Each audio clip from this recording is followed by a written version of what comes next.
참여해 주님, 인천에서 왔습니다. 김연우 바오로 신부입니다. 만나서 반갑습니다. 춥죠? 안 추워요? 저 아침에 나오는데 막 으스스 그러는 거예요. 추운 거예요. 추운데 제가 무슨 생각이 들었냐면 새벽에 잠에서 막 깰라고 하는데 윙 소리가 들리는 거야. 윙 윙. 모기야. 살아있어. 그래가지고 평상시에는 여름에 모기 윙 그러면은 잠을 못 자고 그 모기를 때려 잡아 죽이기까지 잠을 못 자거든요. 그 소리가 이제 계속 들리니까. 그래가지고 내가 근데 지금 한겨울이잖아요. 근데 모기 소리잖아. 어떻게 해요? 마음이 짠한 거예요. 야, 지금까지 버텼으면 그래 물어라. 이걸 불교 용어로 자비라고 하는 거. 자비. 대단한 것 같아. 하고 하느님이 창조하신 것들이 참 대단하죠. 대단합니다. 그 지나가다가 보는 나무들, 지금 앙상한 가지들 드러내고, 또 어떤 것들은 또 이파리 남아있기도 하고요. 어떤 것들은 또 그 상록수죠. 계속 푸른빛을 띠는 또 나무들도 존재하고, 야, 어떻게 이거 다 하나하나 만들었을까라는 생각. 그리고 동물들, 곤충들, 보면 볼수록, 아, 이거 다 설계하고 만든 분 대단하다라는 생각을 많이 할 때가 있어요. 여러분들 손 따뜻하세요? 차가워요? 제가 잠깐 아까 인사할 때 뒤에 몇 분 이렇게 악수를 했는데 제가 손이 차가웠어요, 아침에. 근데 딱 만지면 따뜻한 거예요. 근데 신기한 게 따뜻한 걸 만지니까 따뜻해지는 것 같아. 혹시 차가운 사람이 있으면 옆에 사람 한번 손 잡아보세요. 손에 똥 안 묻었어요. 잡아보세요. 악수. 잘 오셨습니다. 인사. 괜찮아. 괜찮아. 한번 잡아줘. 옆에 사람 그냥. 잡아줘요. 어? 박수 한번 쳐보세요. 이렇게. 세게. 찌릿찌릿. 손바닥 찌릿찌릿해요? 찌릿찌릿. 바람도 넣어봐요. 바람도. 아까 또 이제 몸 찬양도 하고, 저 아까 여기 또 반주하시는 분, 성가 부르시는 분들 보니까 그 생각 났어요. 특히 반주하시는 분들 손가락 겨울에 얼어요. 그러면 손 빨리 녹여야 된다고 하더라고. 근데 딱 힘있게 치시고 이렇게 성가도 이렇게 짱짱하게 부르시고 몸 찬양도 하시는 여러분들 보니까 기분이 좋아지네요. 그냥 기분이 좋아집니다. 기분이 안 좋다가도 찬양하고 기도하면 기분이 좋아지죠? 이게 정말 뚜렷한 성령의 열매 같아요. 그래서 여러분들 축하드리고 이 추움에도 불구하고 나와주시고 기도에 지켜주시고 유지해 주심에 너무 감사드려요. 모두 축하드리고 하느님 좀 많이 받으세요. 저는 오늘 하느님께서 보시니 참 좋았다. 보시니 좋았다. 이 말씀 가지고 오늘 왔습니다. 하느님이 보시기에 좋은 것들 떠올리면서 기도할게요. 성부와 성자와 성령의 이름으로 아멘.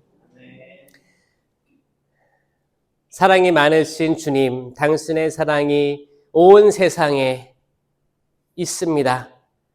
당신께서는 사랑으로 모든 것들을 창조하셨고 우리가 보이지 않는 것, 그 미시 아주 작아서 인간의 눈으로 확인되지 않는 것들도 당신께서는 오밀조밀하게 창조하셨습니다.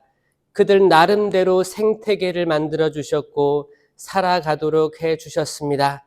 사실 인간이란 우리 시야로 볼 수 없는 것들이 많습니다. 주님, 저희가 저희의 부족함, 저희의 한계성을 받아들이게 하시고 당신의 놀라운 업적들, 당신께서 사랑으로 그 입김으로 창조하신 모든 것들을 통해서 우리가 당신께 조금 더 나아가게 하소서. 주님, 저희가 생각하고 또 의식하고 깨닫는 것들이 한계가 있음을 받아들이게 하소서.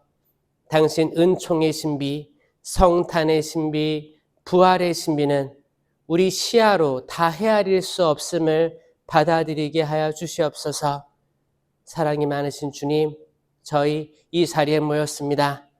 날씨가 춥든 덥든 당신의 말씀을 사모하고 사랑합니다. 당신의 말씀은 꿀보다 답니다. 저희에게 힘을 주시고 용기를 주시고 긍정적인 마음을 불어넣어 주십시오. 그것이 저희에게 새로운 창조가 시작될 것입니다. 그것이 세상 창조의 첫째 날이 될 겁니다. 빛이 있어라. 그 어둠에서, 그 혼란에서, 그 카오스에서 당신께서는 창조를 시작하셨습니다.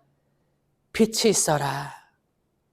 모든 이들이 암흑에 사로잡혀 있을 때 당신 성령 하느님께서 그 물 위를 맴돌고 계셨습니다. 그리고 빛이 생겼습니다. 그리고 무한히 확장되어 나갔습니다. 저희 마음에도 당신의 그 빛을 주시어 저희가 긍정으로, 새로움으로, 영광스러움으로 나아갈 수 있게 하여 주시옵소서. 저희 성모성 같이 바칠게요. 은총이 가득하신 마리아님 기뻐하소서. 주님께서 함께 계시니 여인 중에 복되시며 태중의 아들 예수님 또한 복되시나이다. 천주의 성모 마리아님, 이제와 저희 죽을 때 저희 죄인을 위하여 빌어주소서. 아멘. 성부와 성자와 성령의 이름으로 아멘. 반갑습니다. 여러분들 잘 지내세요? 좀 오랜만에 오는 것 같은데 여기. 그래서 오랜만에 오랜만에 와도 또 이렇게 기억나는 분들이 있습니다. 반갑습니다. 이 창조에 대해서는 100번 말해도 부족함이 없어요. 창조. 이 창조만 우리들이 잘 이해를 해도 세상을 바라보는 시야가 바뀌고 우리 가족, 그리고 우리 사회, 우리 공동체를 이해하는 시야가 바뀝니다. 그런데 살다 보면 이런 게 있지. 우리가 살아가는 세상, 우리 가족, 또 나 자신의 욕망, 이런 것들을 봤을 때 이렇게 되려고 우리를 창조하셨나? 나 이렇게 아픈데, 갑자기 질병이 왔는데, 아니면 내 가족들이 잘 안 됐는데, 애들 다 잘 교육시키고 신앙 안에서 키웠다고 생각하고 나 평생 봉사했는데 자식들이 이혼하기도 하고, 아니면 신앙을 가지지 않은 또 외교인들을 이제 혼인 상대로 데려오기도 하고, 그래 충격을 받죠. 그런 것도 있고, 아니면 본인 당사자가 또 이혼의 문턱까지 가기도 하고, 주님 저 잘 살고 열심히 기도하고 하는데 왜 이런 일들이 생깁니까? 아니면 갑작스러운 사고로 또 부모님이나 형제 자매들이 다치기도 하고, 뭘까? 이게 정말 당신이 보기에 옳습니까? 보시니 좋습니까? 이런 질문들이 생길 때 있죠?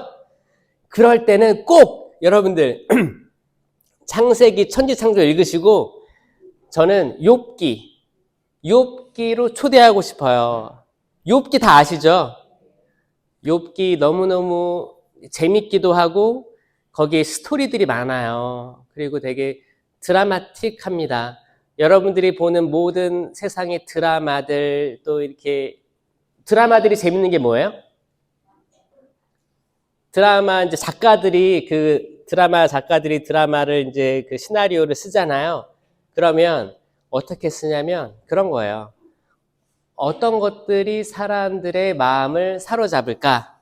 사람들의 관심이 있을까? 그 사람들의 관심이 뭔지 알아요? 기본적으로 모든 사람에게 생명과 죽음, 그리고 연애, 결혼, 이혼, 먹는 거, 그리고 이제 부유함, 뭘 구매하는 거, 그리고 또 그렇게 잘 나가다가 빚지고 추락하는 거, 다 이런 것들이 드라마 안에 다 있어요. 이걸 빠뜨릴 수 없어요. 그리고 충격적인 반전 그런 거죠. 예를 들어서 내가 내 아이라고 알고 키웠는데 먼 훗날 보니까 또 다른 아이 뭐 이런 거. 그 약간 극적인 요소를 집어들면서 사람들의 관심을 딱 받게끔 해서, 그리고 이게 이제 16부작이면 꼭 끝날 때쯤에 새로운 것들을 힌트를 주면서 딱 화면이 딱 멈추죠? 쫙 멈춘 다음에 다음 화를 기대하시 이렇게 하면서 끝내잖아요. 계속 기대감을 계속 유도를 하면서 하는 게 사실 세상의 흐름이에요. 그래야 잘 나가요. 잘 나갑니다. 자극적이죠. 근데 욥기도 잘 보면 저는 이거 욥기는 왜 아직 드라마나 영화로 잘 안 나왔는지 잘 모르겠어요. 욥기 굉장히 재밌습니다, 여러분. 욥기를 읽으면 저는 1년에 몇 번씩 1년에 한 2번 전반기 하반기씩 읽는 것 같아요. 꼭. 왜냐하면 욥기에 굉장히 많은 것들이 담겨 있습니다. 욥기에서는 악마에 대해서 나와 있어요. 악마가 누구랑 대화를 해요? 하느님하고 대화를 해요. 이거 아마 별로 없어. 성경에 없어요. 거의 없습니다. 거의 없어요. 뭐 신약에 와서는 예수님이랑 악마랑 대화하는 게 있죠. 3가지 유혹에서 그런 게 있지만 하느님과 대화를 하는 악마는 사실 이렇게 대면을 해서 진짜 얼굴을 마주보고 그런 거 별로 없거든요. 근데 욥기에서는 바로 들어가요. 바로 하느님의 대전에서 악마가 얘기를 하는 거예요. 너 어디 갔다 왔냐? 그러니까 아유 세상 돌아다니다 왔습니다 하니까 거기에 욥이라는 사람 봤냐? 그러니까 아유 너무 의로운 사람이다. 칭찬을 막 하니까 아유 그 지금 잘 먹고 잘 사니까 의로운 거예요. 그렇게 얘기하면서 분명히 시련을 주면 분명히 돌아설 겁니다라고 악마가 이야기합니다. 그래 허락한다. 자, 하느님께서 악을 허락하시는 장면이 나오는 거예요. 이게 사실 우리의 궁금증이잖아요. 왜 세상은 하느님께서 보시니 참 좋게 창조하셨는데 왜 세상에 악이 있고 이 악은 큰 악이 있죠. 세상 전반적으로 뒤덮고 있는 악의 흐름이 있고, 그리고 우리가 직접 겪는 사람을 통해서 듣는 말이라든지 행동이라든지 자식들의 또 행동, 뭐 들이댐, 뭐 이렇게 뭐 남편 아내 사이에 뭐 그런 것들 다양하게 이거 좀 악인데, 아니면 내가 전혀 모르는 사람들인데 우리가 스쳐 지나가는 인연들이 많아요. 어떻게 보면 뭐 운전할 때도 옆에 차가 뭐 갑자기 깜빡이도 안 켜고 들어온다든지 뭐 지나가는 사람이 뭐 이렇게 발을 밟고 사과도 안 하고 간다든지, 이 다양하게 이 악의 흐름들이 사실 존재하는 거죠. 그럴 때 이게 뭔가 그럴 때가 있죠. 그리고 내 마음에 좀 평화를 송두리째 앗아가는 그 현상들도 많이 느끼곤 합니다. 뭐 TV를 봐도 그렇고, TV를 봐도 악의 흐름들이 있어요. 악의 흐름들이 분명히 있습니다. 그게 드라마든 영화로 제작된 것이든 아니면 책이든 다양하게 눈과 시각으로 많많이 들어오고, 또 이거 읽으면 생각하게 되잖아요. 그리고 이제 뭐 우리가 점집을 간다든지 뭐 무속을 이렇게 깊숙이 개입해가지고 거기를 정말 신뢰하고 하는 것들, 그 안에서 그 생각으로 박힌 것들의 부정적인 생각에서 계속 꼬리를 물고 가게끔 하는 그 모든 것들, 이게 사실 그 악의 흐름을 무시할 수 없다는 거예요. 악의 흐름이 있습니다. 어떤 사람은 그럴 수 있지. 쉬운 재미로 보는 거예요. 재미예요. 그래요. 그 재미로 들어가는 그거지. 이건 재미니까 악이 아니야. 나 악마 아니야. 이거 재밌는 거야. 그냥 잠깐 있고 갈 거야. 이렇게 유혹을 할 거란 말이에요. 근데 그게 딱 귀에 박히면 그게 마음에 계속 말이 계속 돕니다. 공회전을 해요. 공회전을 해서 언젠가 이게 표현이 돼요. 내 자식들에게, 내 주변 사람들에게, 아니면 나 스스로에게도 표현이 된다. 그 악에 대한 얘기가 욥기에 등장하는 거예요. 그러니까 흥미로운 거죠. 그렇죠? 흥미로운 요소가 있어요. 그리고 이제 이 악마가 어떻게 하냐면 이 욥에게 시련을 주는 거예요. 어떻게 주냐? 이거 두 가지로 나눌 수가 있어요. 첫 번째 거는 욥을 제외하고 주변을 칩니다. 주변이 뭐예요?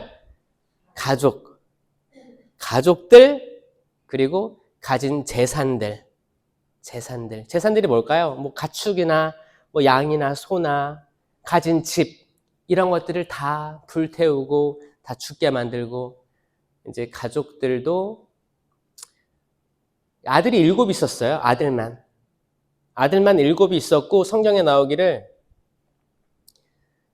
돌아가면서 형제의 집에 모여서 식사를 했다고 했어요.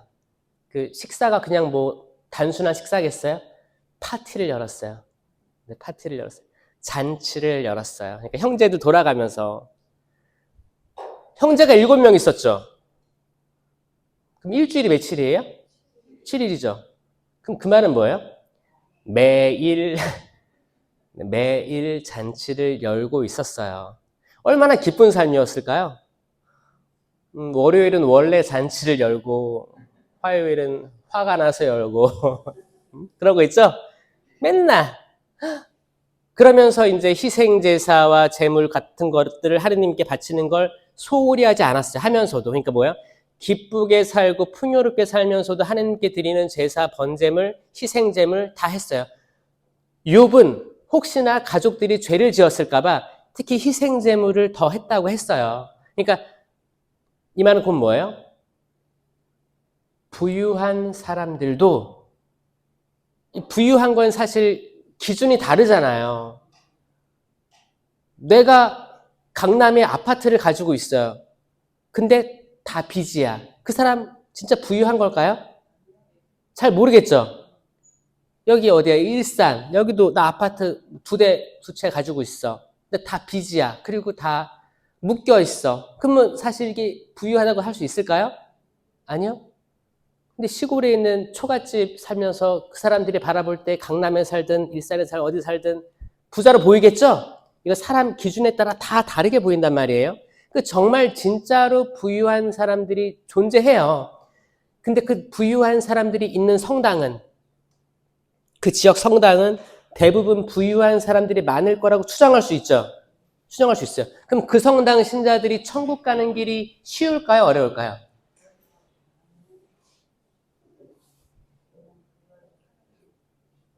그러면 그 가난한 사람들이 많은 성당이 있고 부자들이 많은 성당도 있어요. 어느 성당이 구원될 확률이 높을까요? 아니, 전 똑같다고 생각해요. 똑같아요. 우리는 그렇게 선입견을 가질 수 있어요.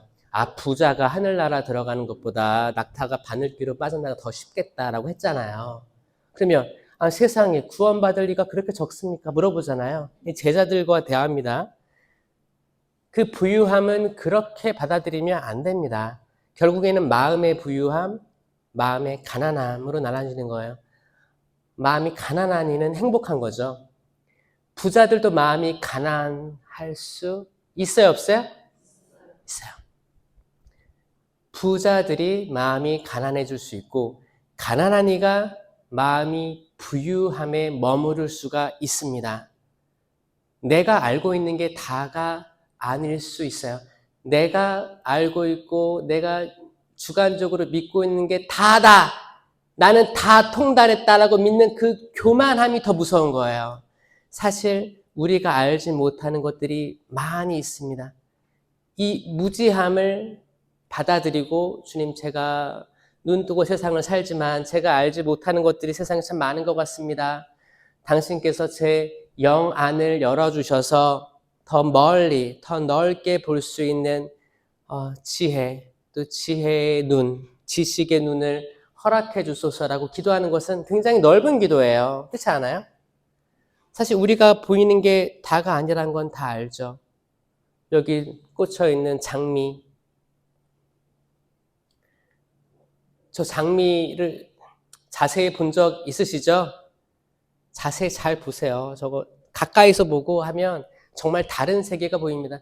여러분, 토끼 이빨 보셨어요? 이 치아? 토끼? 토끼 너무 이쁘지 않아? 산토끼? 하얀 토끼 막 이렇게. 그럼 토끼 이빨 해가지고 이렇게 두 개만 보이죠? 입 벌려 보셨어요? 토끼? 토끼 그 이빨 닦아 보셨어요? 아, 그런 것도 안 해봤어요? 깜짝 놀랄 거예요. 응? 우리가 보는 게 다가 아니에요. 우리가 보는 게 다가 아니고, 우리는 다 볼 수 없습니다. 다 볼 수 없어요. 우리가 다 볼 수 없다는 것을 받아들이는 거. 인간이, 그쵸, 세상을 다스린다고 했어요. 동물들, 가축들을 잘, 그러니까 창조된 피조물을 잘 다스려라.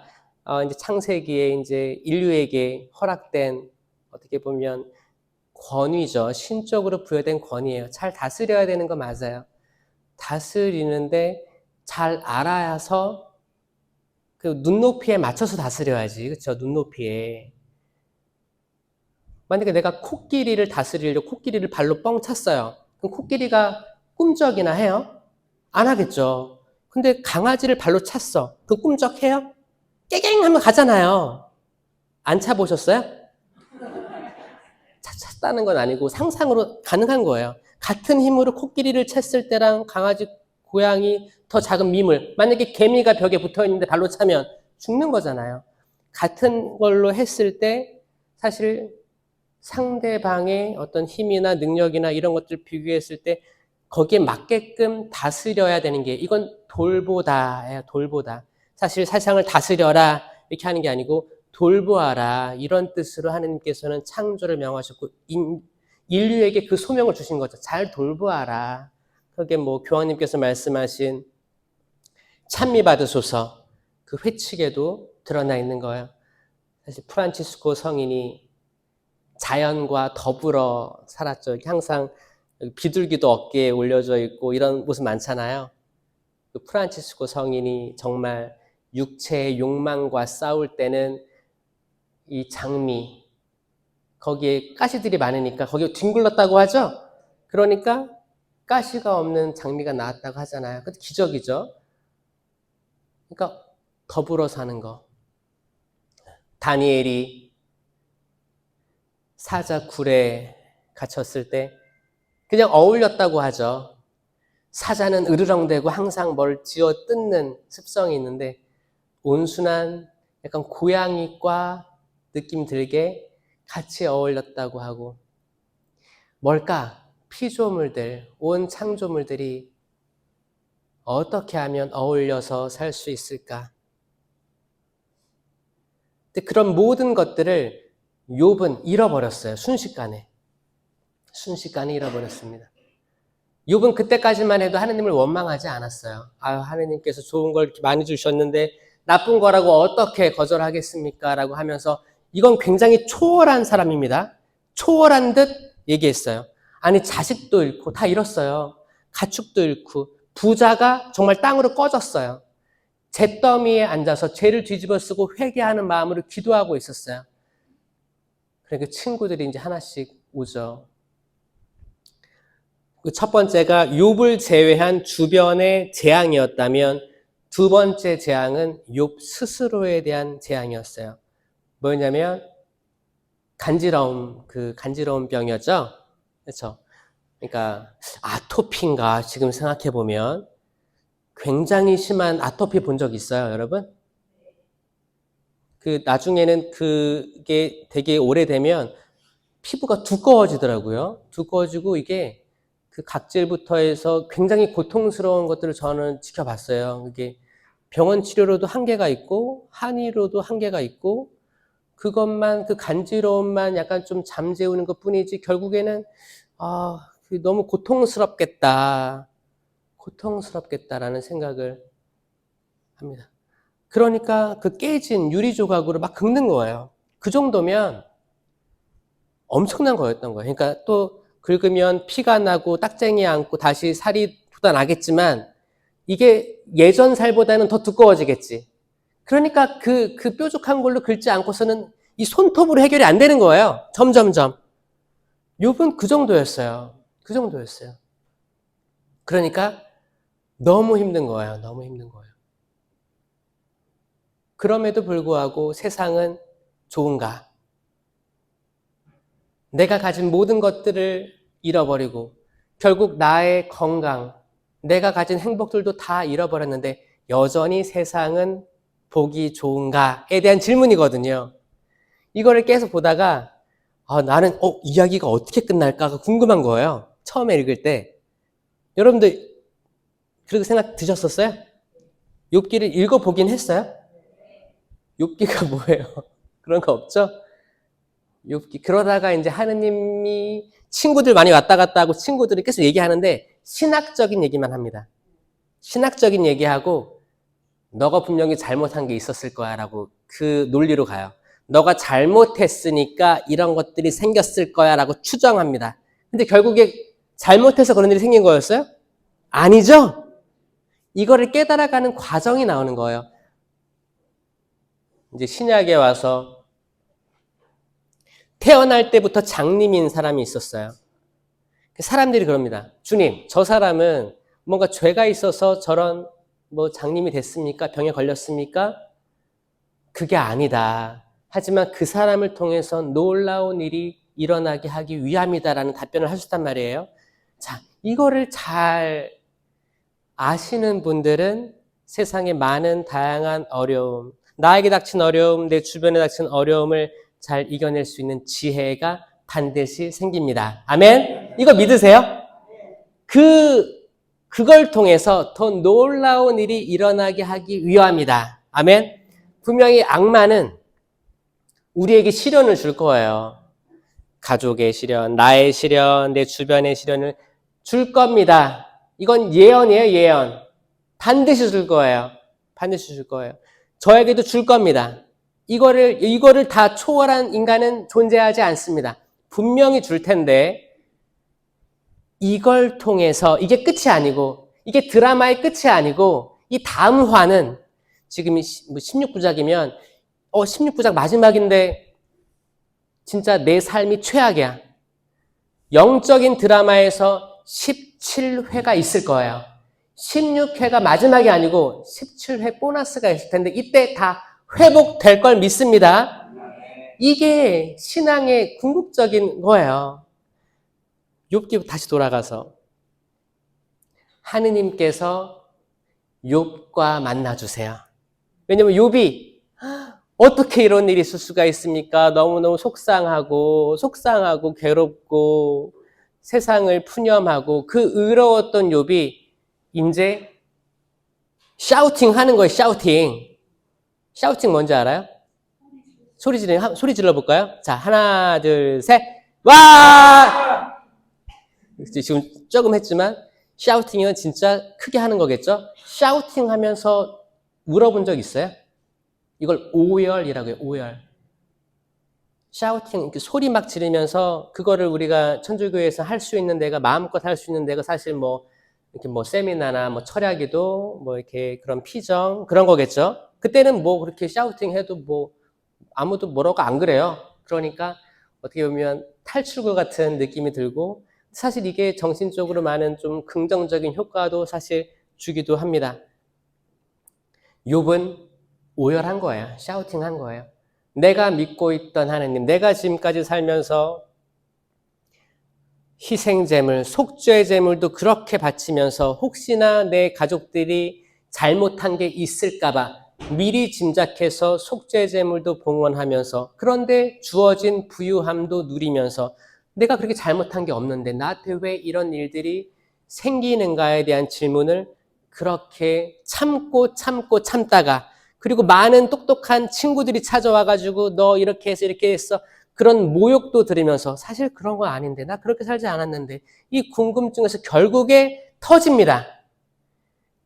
여기서 주어지는 교훈은 뭐냐? 우리 다 터져야 돼요.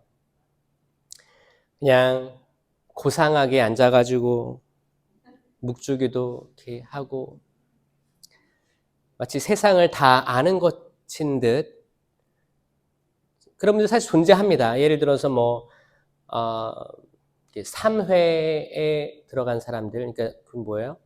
재속회라고 하죠. 재속에 있으면서 수도회 영성처럼 살아가는 분들, 이렇게 십자가 큰 거 달고, 뭐, 스카폴라 달고, 그리고 이제 성지순례 다니면서 더 많은 거를 알고 이렇게 했다는 사람들, 모든 사람이 그렇진 않지만 그 중에 몇몇 사람들은 다 깨달았다고 생각하는 사람들이 있고, 또 그걸 따라가는 또 신자들, 추종자들이 또 생기고 그런 것들이 있긴 있어요.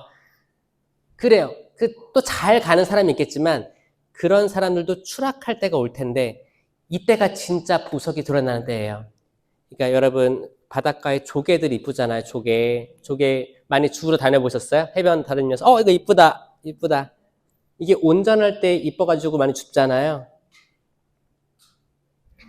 근데 그런 조개들이 다 박살나고 짓이겨지고 해도 그 반짝임은 남아있어요. 그렇게 만든 게 자개라는 전통, 또 한국의 예술품이죠, 예술. 조개 껍데기 부셔져도 깨져도 산상조각 나도 다른 창조들이 사실 일어날 수 있습니다.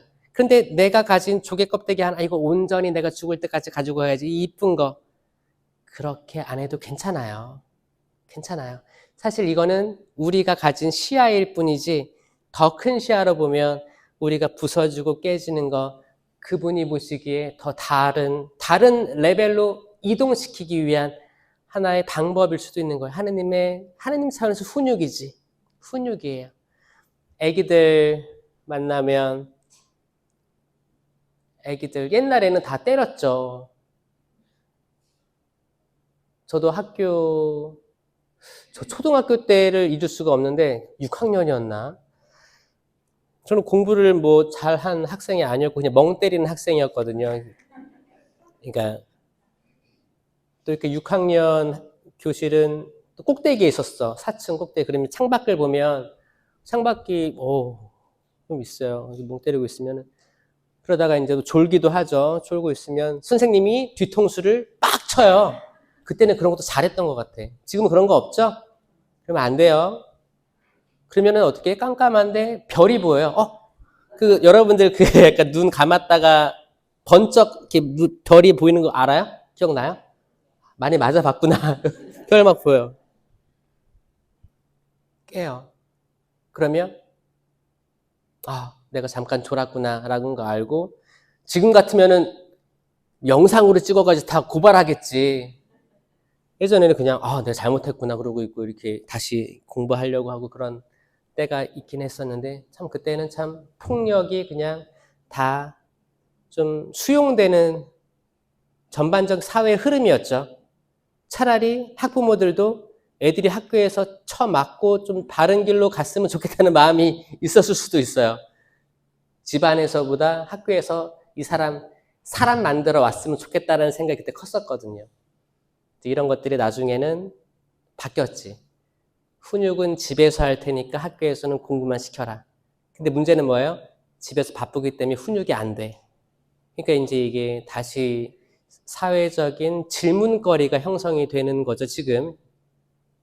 학교가 맞는가? 아이들이 오랜 시간 학교에 있는데 여기서도 예절이나 이런 것들을 배워왔으면 하는데 그거를 절대 반대하는 또 학부모님들도 생기고 이게 이제 사회적인 협의 과정이라고 생각해요. 이런 과정들은 사실 시간이 길게 가져가야 돼요. 단순간에 합의를 다 많은 사람이 일치할 수 없습니다. 인간은 일치할 수 없습니다.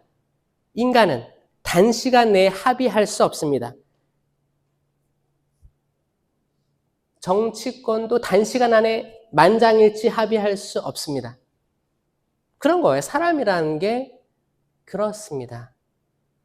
사람이라는 게 그렇습니다.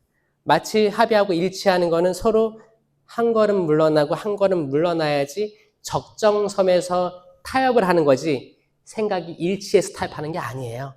결국 인간은 계속 그 갭이 있어요. 남편과 아내가 완전히 일치될 수 없어요.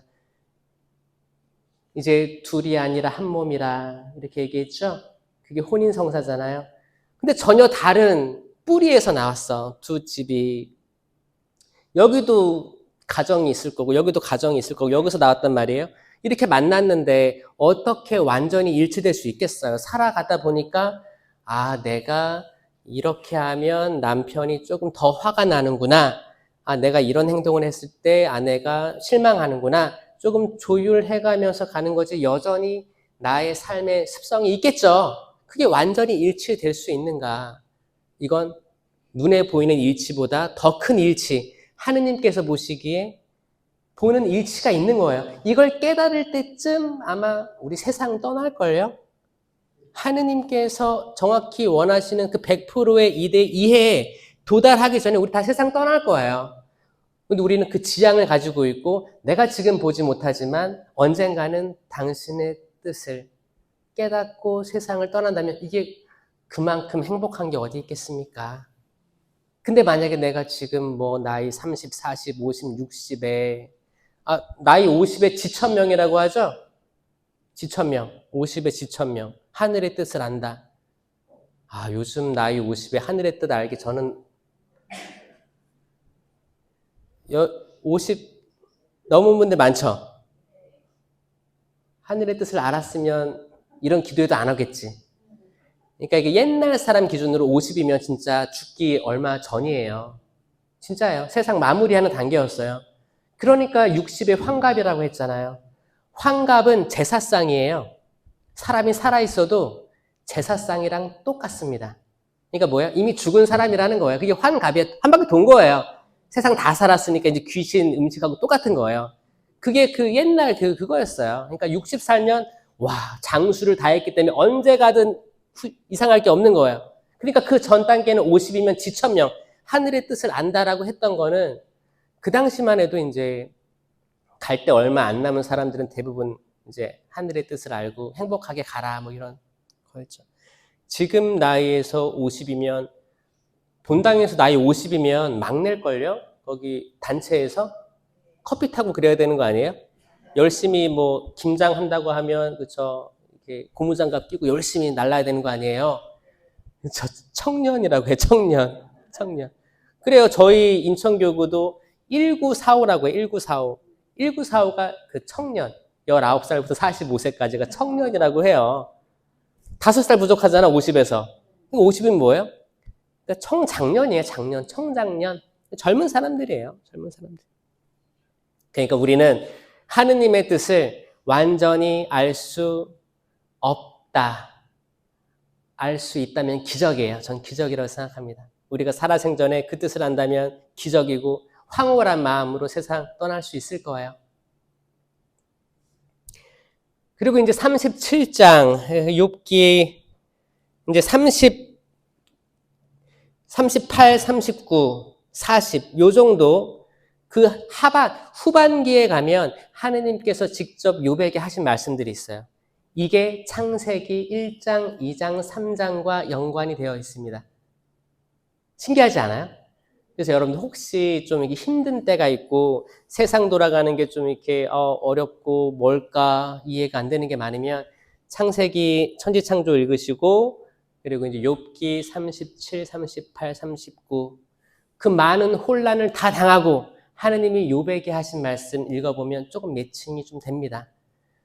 여러분들 아시겠지만 창세기 1장, 2장, 3장 창조 이야기 보시면 다 아시죠? 첫째 날 빛이 있어라.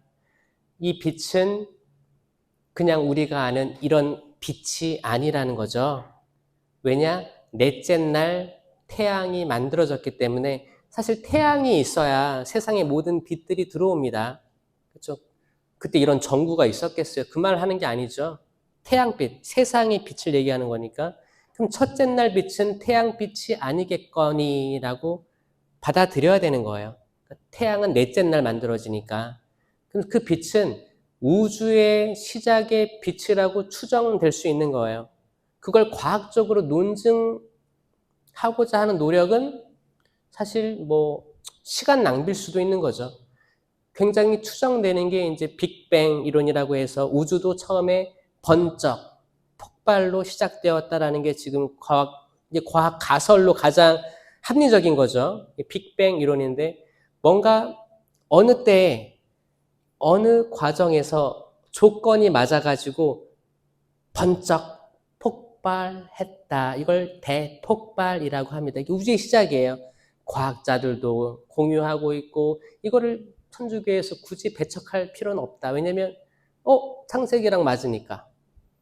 번쩍 폭발을 하면 시간과 공간이 팽창해 나간다가 이제 현대 우주론이에요.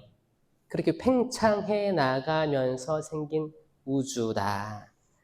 여기에 대한 근거는 뭐예요?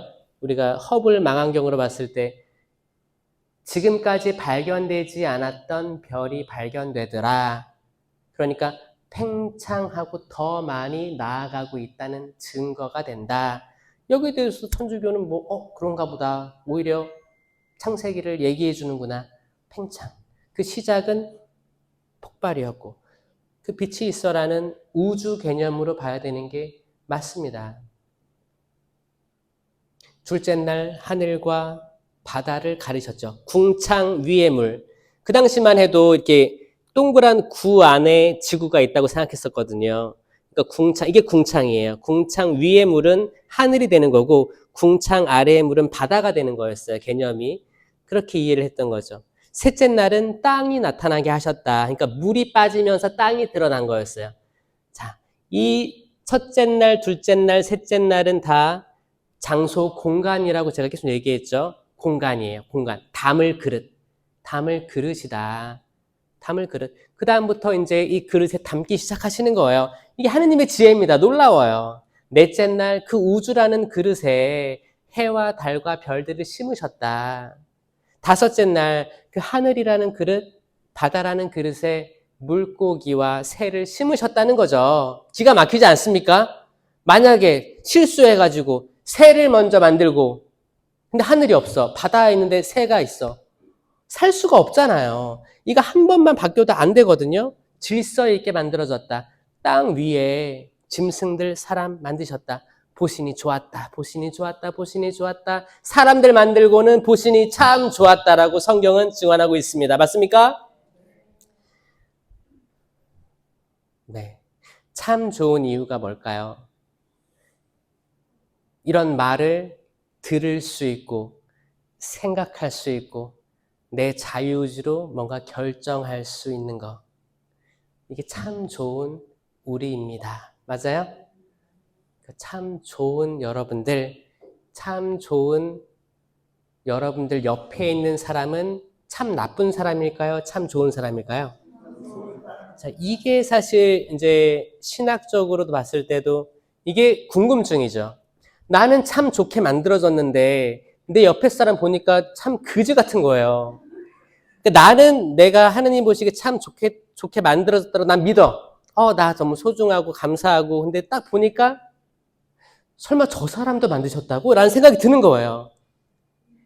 내가 내 배 아파서 낳은 자식들도 내가 쟤를 낳았다고? 놀랄 때가 있잖아요. 여기서 이제 신앙의 질문거리가 생기는 거예요.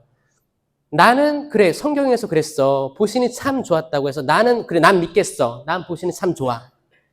모든 사람들이 각자 나는 나 좋아. 내가 생각하는 건 옳아. 근데 이제 옆에 사람하고 교감할 때 정말 이 사람도 참 좋은 사람들인가에 대해서 물음표가 찍히면서 내가 옳아, 나만 옳아 하면서 싸우게 되는 거죠. 여기서 욥기 38장 제가 이거 읽어드릴게요. 만약에 여러분들이 다 성경책이 있으면 같이 읽으면 좋을 텐데 집에 가서 한번 이거 아마 되게 좋을 거예요. 피정할 때도 개인 피정 같은 거 하죠. 어디 들어가서 피정 프로그램이 없어. 그냥 대치문 피정이야. 그럴 때 저는 욥기 읽는 거 추천드립니다. 욥기. 근데 끝까지 읽으셔야 돼요. 그 초반만 읽고 다 망하고 이게 재앙 속에 있는 거 그리고 신학자들 와가지고 논쟁하는 것만 읽으면 짜증나고 머리 아파요. 근데 끝까지 다 못 읽어서 그래요. 끝까지 다 읽으면 좀 명쾌해집니다. 38장 하느님이 그렇게 이제 실망하고 분노에 가득 찬 욥에게 이렇게 말씀하세요. 내가 땅을 세울 때 너 어디 있었느냐? 이건 마치 아담에게 말하는 것 똑같죠? 아담아, 너 어디 있느냐? 창세기에서. 어디 있느냐?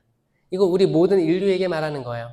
우리가 만약에 푸념하고 속상해서 주님 왜 이런 시련을 저한테 주세요? 왜 이런 시련을 우리 집안에게, 나에게, 남편에게, 자식에게 주세요? 라고 따지고 왜 이런 시련을 우리 본당에 주세요? 우리 공동체, 단체에 주세요? 막 따지고 그럴 때 하느님은 그러시는 거예요. 내가 땅을 지을 때 너 어디 있었느냐? 내가 그렇게 잘 알거든. 이야기해봐라. 그러니까 뭐야? 하느님이 뭐래요? 내가 그렇게 그러니까 그래 너 그 잘났어. 너가 그렇게 잘 알면 한번 얘기해봐. 내가 땅에 기초를 놓을 때 너 어디 있었니? 누가 그 치수를 정하였느냐? 이 치수 뭐예요? 치수는 어디서부터 어디까지 몇 센치, 몇 미터? 지구가 엄청 길겠죠. 지름도 길고 구도 길고 이 우주 천치 거기 태양계부터 해서 그 치수를 누가 정했느냐? 너는 알지 않느냐? 또 누가 그 위에 줄을 쳤느냐? 이 줄은 뭐예요? 경계죠. 경계예요. 만약에 이제 지구가 있으면 태양이 있죠. 태양이 있고 지구가 공전을 하면서 그대로 가요? 아니면 돌면서 가요? 다 아시죠? 그렇죠? 과학자가 그렇다고 하니까 지구도 자전을 하면서 또 공전을 해서 태양 주변을 돌잖아요. 그러니까 동지가 생기고 그렇죠? 해가 길어질 때가 생기고 해가 짧아질 때가 생기고 낮과 밤이 생기고 그 경계예요. 어느 시점부터는 낮이고 어느 시점부터는 밤이잖아요. 해가 떨어지는 게 해가 떨어지는 거예요? 아니요. 지구가 돈 거예요. 해는 그대로 있어요. 네, 해 떨어졌다. 일출이다. 와. 그 해는 어디 있던 거예요? 원래 그냥 있어요. 지구가 돈 것 뿐이에요. 일출이다. 일몰이다. 새해다. 일출 보러 가야겠다. 연말이다. 일몰 보러 가야겠다. 그 경계를 누가 정했냐? 그 주춧돌은 어디에 박혔느냐? 또 누가 그 모퉁이 돌을 놓았느냐? 그 뭐예요? 기준이죠, 기준. 기준이에요, 기준. 여러분 적도라고 해요, 적도? 적도가 왜 있어요, 적도? 적도도 이제 만든 거지. 요 정도를 놔야지 좀 이렇게 생각하고 시간 계산하고 이런 것들을 이렇게 자전, 공전 다 계산해가지고 요 정도를 포인트를 정해야 인간이 생각하고 뭐 교류하고 거래하기 편하겠다 정한 거예요.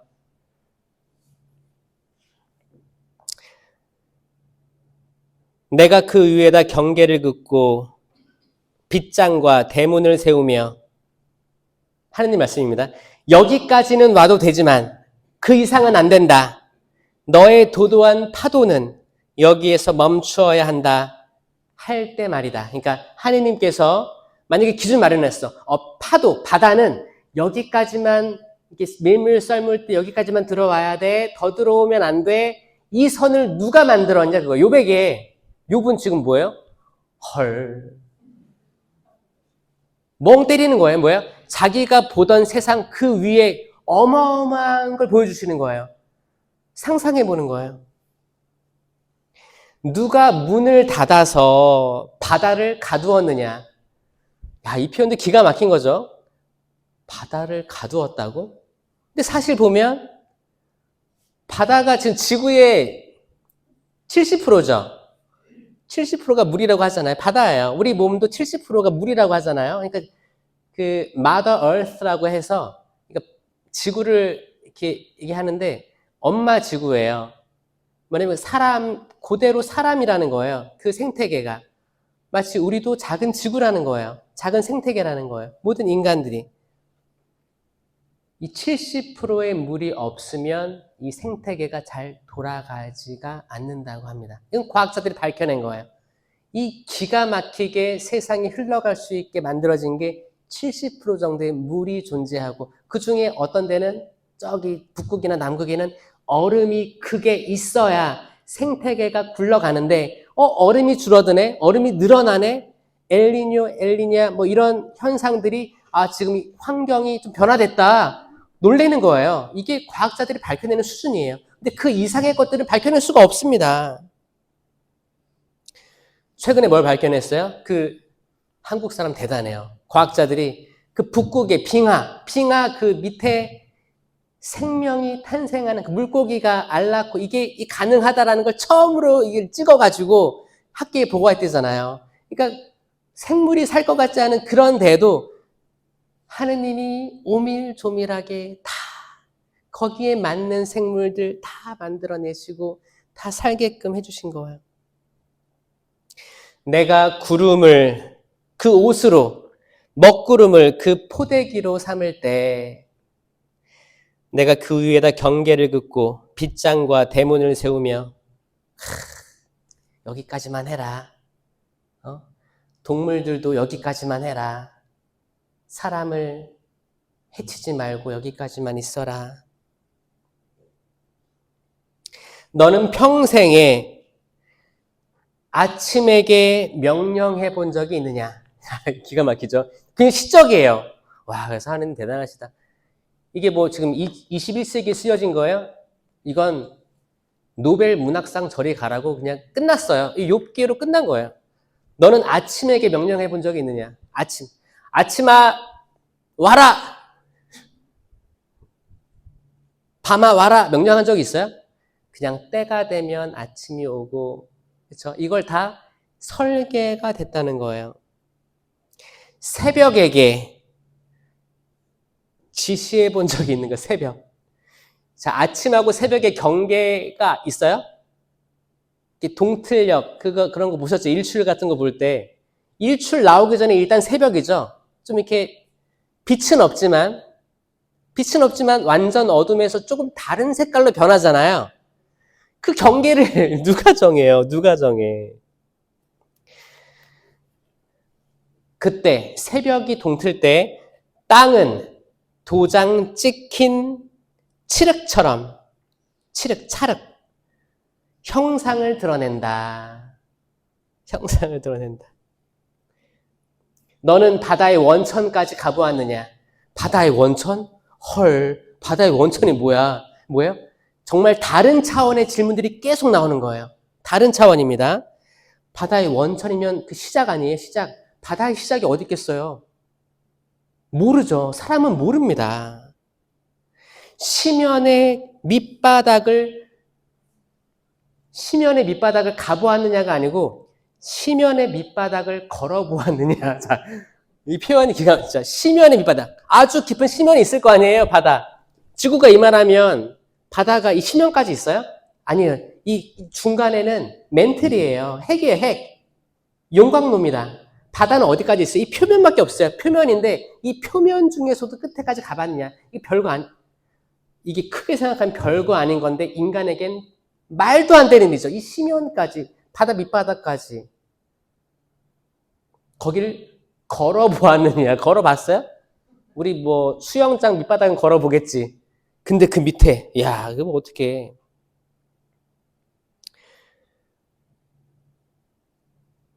빛이 머무르는 곳으로 가는 길은 어디 있느냐? 빛이 머무르는 곳. 또 어둠의 자리는 어디 있느냐? 이건 뭐 낮과 밤을 이야기하는 거죠.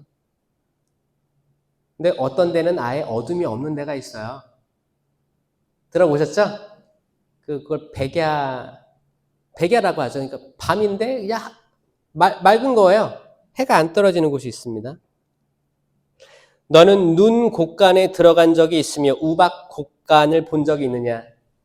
우리는 뭐 눈이 내리건 우박이 내리건 뭐 지금 날씨가 그래가지고 그랬다. 근데 이 표현은 마치 하늘에 그런 곳간이 있어서 선물 주는 듯한 느낌이 듭니다. 인간이 없는 땅, 사람이 살지 않는 광야에 비가 내리고 황폐하고 황량한 광야를 흠뻑 적시며 풀밭에 싹이 트게 하려고 누가 길을 놓았는가. 자, 이제는 사람이 사는 데가 아니고 사람이 없는 데로 인도를 하는 거예요. 사람이 한 명도 살지 않는 데가 있을 거 아니에요. 거기에도 비가 내리고 싹이 트고 생태계가 돌아가는데 이건 누가 관장했냐 그거예요. 여기서 증명되는 거죠. 사람이 이건 한 건 아니에요. 사람이 아니다라는 거예요. 사람이 아니고 나다입니다. 너무 많아요. 너무 많아서 다 읽을 수가 없어. 너는 하늘의 법칙을 아느냐? 너는 구름에게 호령해가지고 큰 물이 너를 뒤덮게 할 수 있느냐? 이거 홍수죠. 내가 번개들을 내보내서 그것들이 제 길을 가며, 야, 번개까지 나와서, 번개 치는 거 봤어요? 천둥 전에 번개가 치잖아요. 번개가 쫙쫙쫙쫙 치잖아요. 어떨 때는 쫙 갈라지기도 하죠. 그거 TV로 보셨죠, TV.